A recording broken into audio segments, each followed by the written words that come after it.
Hello everyone, बहुत बहुत स्वागत है एक और नए वीडियो में। आज का मार्केट का एनालिसिस कर लेते हैं और देख लेते हैं कि आज का मार्केट क्या किया और मार्केट का जो गैप अप गैप डाउन इतना वॉलेटाइल मोमेंटम हो रहा है, इस मार्केट में किस तरीके से हम लोग ट्रेड कर सकते हैं। और इस बात को समझ लेते हैं कि प्रॉफिट बनाना और लॉस बनाना तो अपना हाथ में नहीं है, लेकिन अपना हाथ में क्या है, रिस्क मैनेजमेंट को फॉलो करना। तो रिस्क मैनेजमेंट को अगर फॉलो करके आप पैसा बना पा रहे हैं, भले ही महीना में आप 1% 2% ही बना रहे हैं, तो वो सबसे बेटर काम होता है। क्योंकि अगर आप मान लीजिए कि 20% महीना में बना रहे हैं या 40% बना रहे हैं, 1 लाख में 50,000 रुपये आप प्रॉफिट बना ले रहे हैं, 50% बना रहे हैं, तो उसका कोई फ़ायदा नहीं है। क्योंकि मार्केट आपसे वो वापस ले ही जाएगा, क्योंकि मार्केट का साइकिल चेंज होते रहता है। कभी आपको वोलेटाइल मोमेंटम देगा, कभी आपको सपोर्ट से बाइंग दिखेगा, कभी ब्रेकडाउन से बाइंग दिखेगा। तो ये सब चीज़ होते रहता है। अगर आप रिस्क मैनेजमेंट मनी मैनेजमेंट नहीं कीजिएगा, अपने स्टॉप लॉस रिस्क रिवॉर्ड को फॉलो नहीं कीजिएगा, तो आप परसेंटेज कितना भी रिटर्न बना लीजिए, वो पैसा मार्केट आपसे ले ही जाएगा। और एक बार आपका पैसा आ जाएगा तो आपको लालच आएगा, आप पैसा और ज़्यादा लगाइएगा, तो जब जाएगा तो ज़्यादा पैसा जाएगा। इसलिए लॉन्ग पीरियड ऑफ टाइम में अधिकतर लोग ट्रेडिंग में पैसा नहीं बना पाते, मेन कारण यही है। तो इसीलिए जो भी पैसा बन रहा है, भले कम बने, तो उसको अच्छे से मेंटेन कीजिए, अपने रिस्क रिवॉर्ड को फॉलो कीजिए। हालांकि मेरे से आज एक गलती हुआ कि थोड़ा हम जितना स्टॉप लॉस लेते हैं उससे 1,000 रुपया ज़्यादा हमको स्टॉप लॉस देना पड़ा मार्केट में। क्योंकि आज का जो हम सेलिंग किए थे वो थोड़ा ज़्यादा दूर का ऑप्शन सेल किए थे, क्योंकि मार्केट वोलाटाइल था, तो हम सोचे थोड़ा बड़ा प्रॉफिट करते हैं, तो दूर का ऑप्शन सेल किया। तो हुआ ये कि उसमें वॉल्यूम कम था और स्प्रेड ज़्यादा हो गया। और स्प्रेड ज़्यादा होने के चक्कर में बाइंग लेग में और सेल लेग में दोनों में हमको स्प्रेड देना पड़ा, और उसकी वजह से हमको 1,000 रुपया ज़्यादा देना पड़ा। जैसे कि आप जब भी ऑप्शन सेल कीजिएगा तब 2 से 3 रुपया का स्प्रेड आपको दिखाई देगा। स्प्रेड मतलब हो गया कि बाइंग और सेलिंग में जो डिफरेंस रहता है। जैसे 1,000 रुपया का है, तो कोई अगर सेल करने के लिए 1,000 रुपये तैयार है, तो बायर आपको मान लीजिए मिल रहा है थोड़ा 1,010 1,020 पे मिल रहा है। इस हिसाब से वॉल्यूम कम है, तो ये चीज़ आपको देखने मिलेगा। तो वही आज मेरे साथ हुआ। थोड़ा 3,000 का मेरा स्टॉप लॉस रहता है 25 को, तो आज थोड़ा लॉस ज़्यादा हो गया। तो आज मेरा स्टॉप लॉस गया 39.55 का। तब समझ लेते हैं कि मार्केट में हम लोग को क्या ट्रेड लिए, क्यों ट्रेड लिए, कैसे लिए, मार्केट कहाँ खुला, ये सब देख लेते हैं। ठीक है, तो मार्केट में कल का गैप डाउन बहुत बड़ा खुला था, क्योंकि ग्लोबल सेंटीमेंट था नेगेटिव। ठीक है, और इतने बड़े गैप डाउन के बाद सबको यही सोच रहा था सेल करना और बहुत बड़ा पैसा बनाना है, सबको यही सोच रहा था। इसलिए मार्केट पहले सेलिंग तो दिखाया, लेकिन शार्प सेलिंग नहीं आया है। ठीक है, और ब्रेकडाउन भी दिया। पहले डायरेक्ट जो लोग सेल कर रहे थे मार्केट, उनको बाहर ट्रैप किया। पहले देखिए, जैसे कि यहाँ पे सेल किया होगा, मार्केट उनको ट्रैप किया। ठीक है, उसके बाद मार्केट नीचे आया। ठीक है, उसके बाद मार्केट यहाँ सपोर्ट ले रहा था। ठीक है, अब सपोर्ट लेकर जब ब्रेकडाउन दिया, तो इधर लोग सेल करने के लिए एक्टिवेट हो गए होंगे कि मार्केट पता नहीं कितना गिर जाएगा, कितना नीचे आ जाएगा। और मार्केट फिर यहाँ से धीरे धीरे ऊपर गया। क्यों ऊपर गया? क्योंकि सेलर ज़्यादा हो गया। और सेलर ज़्यादा हो गया और यहाँ कोई बायर बाई कर लिया होगा, कोई अच्छा पार्टी, क्योंकि मार्केट यहाँ से ऊपर निकला है, तो कोई तो है जो बाई किया है, और जो बाई किया है यहाँ भी वो अच्छे प्रॉफिट में होगा। ठीक है, जब फिर मार्केट आज यहाँ पे खुला, लगभग आपका 74,000 के ऊपर खुला और कंसोलिडेशन दे रहा था। तो ये तो पता था कि इतने अच्छे गैप अप के बाद मार्केट 74,000 के ऊपर कंसोलिडेट कर रहा है, तो ज़्यादा लोग तो यहाँ बाई करें, और कैंडल भी पॉजिटिव बना। तो यहाँ पे हम लोग इसलिए ट्रेड नहीं लिए। प्लानिंग यही था कि कॉल साइड जाएंगे, लेकिन यहाँ पे हम लोग इसलिए नहीं गए कि यहाँ बाकी लोग भी बाई कर रहे होंगे। फिर मार्केट हल्का सा नीचे आया, तो स्कैल्पर लोग का स्टॉप लॉस तो खा गया होगा, लेकिन ट्रेडर लोग का जो स्टॉप लॉस होगा इसके नीचे होगा, या फिर 74,000 के नीचे होगा। जब मार्केट 74,000 के नीचे ब्रेकडाउन दिया, यहाँ पे इस एरिया पे था, तब हम लोग एक बाइंग का सिनारियो बना। क्यों बना बाइंग का सिनारियो? क्योंकि नीचे वाले जो बायर थे ये अच्छे प्रॉफिट में थे। अब मार्केट यहाँ से इनको टारगेट करने तो आने का चांस कम है। अगर आता भी है तो ये लोग का स्टॉप लॉस मिलेगा, ये लोग प्रॉफिट ही में निकलेगा, प्रॉफिट बुक करके इधर आसपास निकल जाएगा। इसलिए ये लोग को टारगेट करना बेवकूफ़ी था। और मार्केट इधर ऑलरेडी कंसोलिडेशन दे के ऊपर ब्रेकआउट दिया था, तो इधर आना चांस कम था। अब मार्केट हम लोग को ट्रेड यहाँ लिए। अब मार्केट में ये जब 3 4 5 कैंडल बना, तो आप देख सकते हैं यहाँ 74,000 से लगभग 74 73 500 पॉइंट का गिरावट हो गया। ठीक है, और आज एक्सपायरी था, तो इसकी वजह से हम लोग को लॉस ज़्यादा देखने को नहीं मिला। लेकिन मेरा एक साइकोलॉजी पॉइंट से थोड़ा सा माइंड का मिस्टेक था कि हम यहाँ पे सोचे पोजीशन छोटा लॉस में काट लेते हैं और पुट साइड बैठ जाते हैं, क्योंकि मार्केट अब यहाँ से यहाँ आ गया है।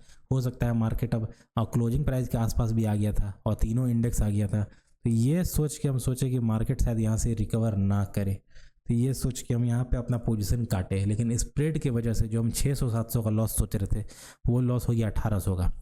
ठीक है, पहला गलती तो ये हो गया। फिर दूसरा गलती जब ये हुआ कि जब मार्केट बाइंग मोमेंटम में आया तो ऐसा लगा कि क्लोजिंग प्राइस के आसपास आया है, लेकिन यहाँ से बाइंग अच्छा आया है और तीनों इंडेक्स में बाइंग आया है, तो हम लोग अब बाई के लिए जा सकते हैं। और क्योंकि निफ्टी 50 में अगर देखिएगा अगर ध्यान से तो एग्जैक्ट रजिस्टेंस मिल रहा था 22,500 का, और निफ्टी बैंक में भी एग्जैक्ट रजिस्टेंस मिल रहा था 50,500 का। ठीक है, तो ये दोनों इंडेक्स को देख के यहाँ पे हम एक सेंटिमेंट अपना बनाया, यहाँ 74,000 का ब्रेकआउट हो गया था, तो हमको लगा कि इतना एग्जैक्ट रजिस्टेंस मिल रहा है, सेटअप भी बन रहा है, अब यहाँ से सेलिंग तो आ रहा है। ठीक है, तो मेरा जो पोजीशन फिर दोबारा जब बना, ये कैंडल जब बना तो इसके आसपास मेरा बना पोजीशन बना। ठीक है, लेकिन मार्केट में वॉलेटिलिटी बहुत ज़्यादा था, इंडिया विक्स भी बढ़ा हुआ था, ऑप्शन का प्रीमियम भी हाई था, और जो हम सेल किए तो उसका स्प्रेड भी ज़्यादा था। तो इन 4-5 रीज़न के वजह से हमको जब एक कैंडल यहाँ बना और ये जब कैंडल बन रहा था इसके आसपास, तो हमको पोजीशन अपना एग्जिट करना पड़ा। 2800 का लॉस जब हमको दिख रहा था हम एग्जिट किए, लेकिन मेरा लॉस बुक हुआ 3900 पे, 1000 रुपया फिर स्प्रेड गया मेरा। आज का मतलब दिन ख़राब था, और मेरा ऑप्शन सेलिंग का जो ये था चॉइस करने का, किस स्ट्राइक प्राइस को सेल करना है, ये चॉइस गलत हो गया मेरा।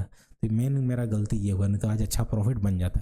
इसलिए 4000 के आसपास लॉस हुआ, नहीं तो अगर या फिर ये पोजीशन होल्ड रखते या फिर ये होल्ड रखते, दोनों में से कोई पोजीशन भी होल्ड रखते, तो प्रॉफिट हमको 7 से 8000 का आज अच्छा दिखता, क्योंकि एक्सपायरी था, ऑप्शन सेल दूर का किए थे, तो प्रॉफिट अच्छा हो जाता। तो ये मेन गलती था आज मेरा, इसलिए गलती थी, इस गलती को दोहराने का कोशिश नहीं करेंगे आगे से, कि आगे से ये गलती नहीं करना है। ठीक है, पहला बात ये हो गया।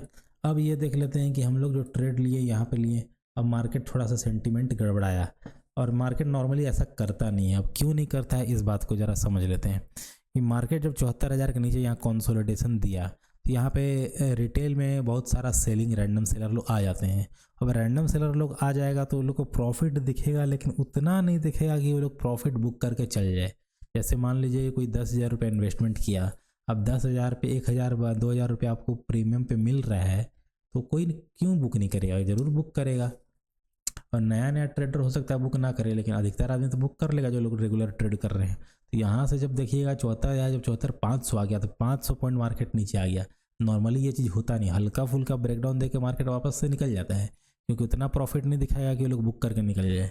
तो यही सोच के हम यहाँ पोजीशन बनाए थे, और जब इतना बड़ा मोमेंटम हो गया तो हम सोचे अब तो ट्रैप करेगा शायद बायर को, क्योंकि क्लोजिंग प्राइस भी आसपास आ गया, नीचे वाले बायर शायद प्रॉफिट बुकिंग कर लिए होंगे, इसलिए ये मोमेंटम आया है, तब मार्केट शायद ऊपर ना जाए। तो ये से मेरा दिमाग में भी चल रहा था, लेकिन वही है, न्यूज़ का सिनारियो है, इंडिया विक्स बढ़ा हुआ है, तो ये सब सेंटीमेंट चल रहा था, तो इस वजह से हम लोग को थोड़ा सा साइकोलॉजी के हिसाब से थोड़ा हम लोग गलत हो गए, क्योंकि हम लोग पोजीशन यहाँ एग्जिट कर लिए, ये हम लोग का गलती था। और ये सोच के हम लोग पुट साइड जाएंगे, ये जो सोचे हम लोग, ये गलती था, क्योंकि एक दिन में एक ही ट्रेड लेना होता है, और डायरेक्शन एक बार बना लिए हैं तो अपने स्टॉप लॉस तक हम लोग को वेट करना चाहिए था, कम से कम क्लोजिंग प्राइस का ब्रेकडाउन तक इतना तो वेट करना चाहिए था। ये हम लोग गलती की है कि इतना वेट नहीं कर पाए, मेन गलती तो ये हो गया। और उसके बाद जब मार्केट ऊपर गया तो फिर यहीं से हम लोग का, जहाँ यहाँ पे एग्जिट किए मार्केट यहाँ से भागा, फिर यहाँ एग्जिट किए मार्केट यहीं से भागा, तो गलती आज दिन खराब था थोड़ा, इसीलिए ऐसा हो गया। ठीक है, अब मार्केट को समझ लेते हैं कि आगे का सिनारियो क्या हो सकता है, और कल हम लोग क्या करने वाले हैं, ये समझ लेते हैं। अब मार्केट में देखिए कि मार्केट जितना गैप डाउन दिया था उतना लगभग रिकवर कर गया है, और देख के यही समझ में आ रहा है कि यहाँ जो बायर है कोई अच्छा बायर है, क्योंकि मार्केट नीचे आ रहा था कि मार्केट यहाँ से फिर घूम गया। इसका मतलब कि जो लोग भी यहाँ बाई करके बैठे हैं, यहाँ बाई किए हैं, फिर यहाँ बायर है, ये लोग अब अच्छे प्रॉफिट में हैं। अब मार्केट का स्ट्रक्चर चेंज कब हो सकता है, जब मार्केट इस लाइन के नीचे आ जाए, मतलब लगभग आपका 73,600 का अगर ब्रेकडाउन हो जाता है इसके नीचे, और मार्केट यहाँ रुकता है, तब फिर मार्केट थोड़ा आपको साइडवेज या फिर नीचे जाने के लिए तैयार रहेगा। लेकिन तब तक के लिए तो मार्केट हमको लगता है ऊपर ही जाने के लिए तैयार है, क्योंकि ये लोग तो अच्छे प्रॉफिट में, अब रिसेंट में ये बायर लोग अच्छे प्रॉफिट में हैं। अब मार्केट गैप अप खुलता है तो ऊपर जा सकता है, फ्लैट में भी ऊपर जा सकता है, गैप डाउन खुलता है तो फिर बाइंग आना चाहिए, तब हो सकता है ऊपर जाए। लेकिन अगर 600 का ब्रेकडाउन देता है तब फिर हमको लगता है सेलर लोग फिर एक्टिवेट हो जाएंगे और मार्केट फिर नीचे जा सकता है। ऐसे कल निफ्टी की एक्सपायरी है, क्योंकि थर्सडे को तो हॉलीडे रहेगा हम लोग का मार्केट में, कुछ फेस्टिवल है इसलिए। और हमको लगता है कल निफ्टी मोमेंटम अच्छा दे दिया है पिछले 2 दिन में, तो कल साइडवेज का भी चांस है। और 22,500 के ऊपर ही हम लोग को क्लोजिंग दिया है। हो सकता है ऑप्शन राइटर अपना पोजीशन बना के बैठा हो, तो कल देखना होगा कल मार्केट करता क्या है। कल थोड़ा कन्फर्मेशन वाला ही ट्रेड लेना होगा, क्योंकि आज थोड़ा लॉस हो गया है ज़्यादा। हम लोग का जो लॉस लिमिट रहता है उससे लगभग 1,000-1,200 रुपये एक्स्ट्रा लॉस हो गया है। तो इस चीज़ को हम लोग को मैनेज करना होगा, क्योंकि आफ्टर ऑल हम लोग को मंथली बेसिस पे प्रॉफिट लेके जाना है। एक दिन से तो कुछ होता नहीं है, और एक दिन प्रॉफिट भी हुआ था, आज लॉस भी हो गया है। तो ठीक है, ये सब चीज़ तो चलते रहेगा मार्केट में। हम लोग को बस अपने स्टॉप लॉस टारगेट को देख के चलना होगा। चलिए ठीक है, आप लोग से हम लोग मिलते हैं हम नेक्स्ट वीडियो में। आज के लिए वीडियो के लिए इतना ही। Thanks for watching.